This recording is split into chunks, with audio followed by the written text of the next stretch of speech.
വിലയില്ലാതായിക്കൊണ്ടിരിക്കുന്ന കാലമാണ്. സ്വന്തം ജീവിത വ്യവഹാരങ്ങളുടെ തിരക്കുകളിൽ മറ്റുള്ളവരെ കാണാനും അവരെ ചേർത്തു പിടിക്കാനും കഴിയാതെ മനുഷ്യർ സ്വയം ചെറുതായിക്കൊണ്ടിരിക്കുകയാണ്. വീടും കുടുംബവും കൂട്ടുകാരും തൊഴിലിടങ്ങളും മാത്രമായി പരിമിതപ്പെട്ടു പോകുന്ന മനുഷ്യർക്ക് ബന്ധങ്ങളുടെയും സ്നേഹങ്ങളുടെയും ഊഷ്മളത അനുഭവിക്കാൻ കഴിയാതെ പോകും. സ്നേഹം കൂടുകൂട്ടുന്നത് ഹൃദയത്തിലാണ്. സ്നേഹത്തിന്റെ ഭാഷ അത് ഹൃദയത്തിന്റെ ഭാഷയുമാണ്. കമ്പോളവൽകൃത കാലത്ത് എല്ലാം നമ്മുടെ കൈവെള്ളയിൽ ഒതുങ്ങുകയും എന്റെ ജീവിത സൗകര്യങ്ങളിൽ മാത്രം ഞാൻ അഭിരമിക്കുകയും ചെയ്യുമ്പോൾ എനിക്കെന്തിനാണ് അന്യരെ കാണുകയും അവനെ അനുഭവിക്കുകയും ചെയ്യേണ്ടി വരുന്നത് എന്ന പരിമിതമായ ചിന്തയിലേക്ക് നമ്മൾ ഓരോരുത്തരും ചുരുങ്ങിക്കൊണ്ടിരിക്കുകയാണ്. വീടിന് മുമ്പേ മതിലിയേക്കണം. വീട്ടുകാരനെ കാണും മുമ്പേ കാവൽപ്പറ്റി കുരച്ചു ചാടണം. ജോലി തേടും മുമ്പ് ശമ്പളത്തിന്റെ അക്കങ്ങൾ എണ്ണണം. മനോഹരമായ വരികളാണ് കവി കവിതയിലൂടെ വരച്ചു കാണിച്ചത്. സ്വാർത്ഥത നമ്മെ മുച്ചൂടും ഗ്രസിച്ചിരിക്കുകയാണ്. നമ്മുടെ ചുറ്റിലുമുയരുന്ന മനുഷ്യരുടെ നിലവിളി നമുക്ക് കേൾക്കാൻ കഴിയുന്നുണ്ടോ? നമ്മുടെ പ്രകൃതിയുടെ സങ്കടങ്ങൾ നമുക്ക് ഉൾക്കൊള്ളുവാൻ ശേഷിയുണ്ടോ?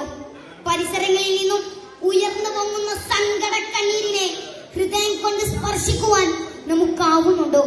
രോഗികളും ദുർബലരും പാവങ്ങളുമായ പരിശുദ്ധ മനുഷ്യരെ കാണാതിരിക്കുന്നവരെ ഏത് സ്നേഹത്തിന്റെ അളവുകോൽ വെച്ചാണ് നമ്മൾ അളന്ന് തിട്ടപ്പെടുത്തുക? കവി പറയുന്നുണ്ട്, നിന്നെ ചതിച്ചത് ഞാനല്ല, നിന്റെ കണ്ണാണ്. നീ കാണേണ്ടത് കണ്ടില്ല, കാണാൻ പാടില്ലാത്തത് കണ്ടു. നിന്നെ ചതിച്ചത് ഞാനല്ല, നിന്റെ കാതാണ്. നീ കേൾക്കേണ്ടത് കേട്ടില്ല, കേൾക്കാൻ പാടില്ലാത്തത് കേട്ടു. നമ്മുടെ കണ്ണും കാതും ഹൃദയവും കാണേണ്ടതും കേൾക്കേണ്ടതും അനുഭവിക്കേണ്ടതും ചെയ്യുന്നതിന് പകരം സ്വാർത്ഥതയുടെയും ആഘോഷങ്ങളുടെയും ലോകത്തേക്കാണ് അബദ്ധസഞ്ചാരം നടത്തിക്കൊണ്ടിരിക്കുന്നത്. പഴയ കാലങ്ങളിൽ നമ്മൾ ഒരുമിച്ച് ചേരുകയും ഒരുമിച്ച് കൂടുകയും ഒരുമിച്ച് ആഹാരം കഴിക്കുകയും ഒരുമിച്ച് ഉറങ്ങുകയും ഒരുമിച്ച് സഞ്ചരിക്കുകയും ചെയ്ത ആ സ്നേഹത്തിന്റെ കാലത്തെ നമ്മൾ ഒന്ന് ആലോചിച്ചു നോക്കൂ.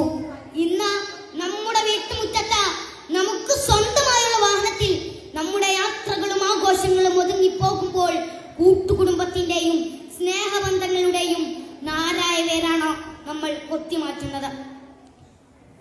പരസ്പരം ചിരിക്കാനും കൈകൾ കോർത്ത് ആശീർവദിക്കാനും സന്തോഷങ്ങളിൽ പങ്കുചേരാനും സങ്കടങ്ങളിൽ കണ്ണുചേരാനും ആവുന്നതിനേക്കാൾ മനോഹരമായ ഒരു പ്രപഞ്ചം വേറെയുണ്ടോ?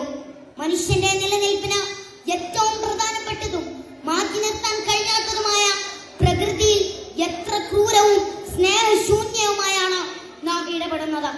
കഴിഞ്ഞ 50 വർഷത്തിനിടക്ക് കേരളത്തിലെ 6.5 ലക്ഷം ഹെക്ടർ നെൽകൃഷിയാണ് അപ്രത്യക്ഷമായത്. മരങ്ങളും കുന്നുകളും ഇടിച്ചു നിരത്തുന്നു.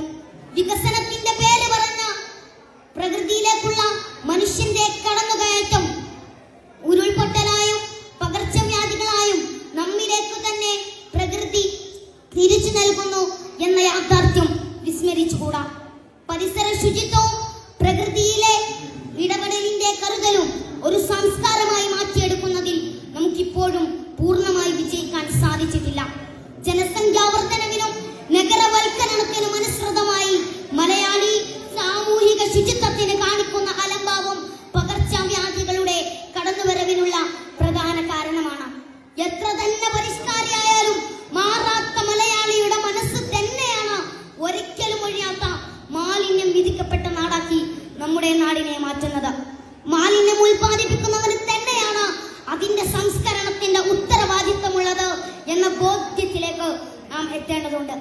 സർക്കാർ പ്രഖ്യാപിച്ച ഹരിത കേരളം പദ്ധതിയിൽ പൊതുജനങ്ങളുടെ